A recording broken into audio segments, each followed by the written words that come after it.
ফেনীসহ দেশের পূর্বাঞ্চলে বন্যার কিছুটা উন্নতি হলেও কয়েকটি জেলায় স্থিতিশীল রয়েছে।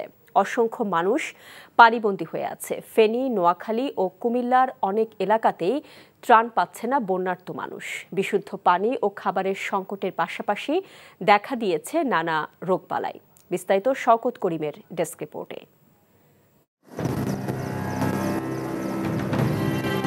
স্মরণকালের ভয়াবহ বন্যায় বানের পানিতে ভাসছে ফেনী।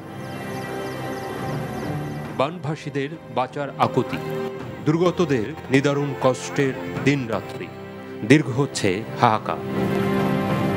সবকিছু ডুবে আছে পানিতে, কিন্তু সুপেয় পানির তীব্র সংকট। বেশিরভাগ স্থানে নেই বিদ্যুৎ, মোবাইল নেটওয়ার্কে বিভ্রাট।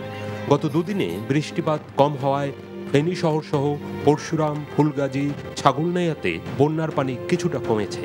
তবে বন্যা পরিস্থিতির অবনতি হয়েছে সদর, সোনাগাজী ও দাগনভূঞা উপজেলায়। যত জনগণ আসছে মানুষ মরে যাবে, গঠন বার হতে পারেন না, হানি কান্দিল্লাই আবার খাওয়া দাওয়া খাইতে পারেন না, কাপড় চোপড় হিনতে পারেন না। 100 বছরে এরকম পানি উঠে নাই।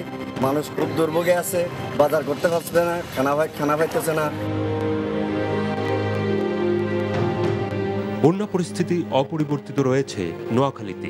তলিয়ে আছে বিস্তীর্ণ এলাকার বাড়িঘর, জনপদ, ফসলি মাঠ। দুর্গতরা ফিরতে পারছেন না বাড়িতে। জেলার সহস্রাধিক আশ্রয় কেন্দ্রে 2 লাখের বেশি মানুষ।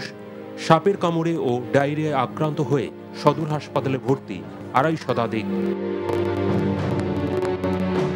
নোয়াখালীর পানি ভুলুয়ার নদী দিয়ে অনবরত ঢুকছে লক্ষ্মীপুরে। পানিবন্দী 7 লাখ মানুষের মানবেতর জীবনযাপন। আশ্রয় কেন্দ্রে হাজার হাজার মানুষ, অনেকের ঠাঁই স্বজনদের বাড়িতে। চাঁদপুরে 6 উপজেলায় সার্বিক বন্যা পরিস্থিতির উন্নতি হয়নি। বানের পানিতে সদর ও কচুয়া উপজেলার বেশ কিছু এলাকায় হাজারো মানুষ পানিবন্দী। হাইমচর উপজেলার 90 হেক্টর জমির পানির বরজ নষ্ট হয়ে গেছে। নিঃস্ব হয়েছেন অনেক কৃষক। বোর করতে 10 লাখ টাকা খরচ হয়েছে। পানও বিক্রি করতে পারি না, বৃষ্টির কারণে পুরা কমার পিনার পানি হয়ে গেছে। কুমিল্লায় গোমতী নদীর পানি কমতে শুরু করেছে। সেই সঙ্গে বন্যা কবলিত এলাকা থেকেও পানি নামতে শুরু করেছে। দুর্গত এলাকায় দেখা দিয়েছে পানিবাহিত নানা রোগ। বৃষ্টিপাত না হওয়ায় কমেছে মৌলভীবাজার জেলার সবকটি নদীর পানি। অনেকেই বাড়ি ফিরছেন। দুর্গত এলাকায় ত্রাণ সহায়তা অব্যাহত রেখেছে সেনা, নৌবাহিনী সহ আইন শৃঙ্খলা বাহিনীর সদস্য ও বিভিন্ন স্বেচ্ছাসেবী সংগঠন। তবে প্রত্যন্ত অনেক এলাকায় এখনো পৌঁছায়নি পর্যাপ্ত ত্রাণ।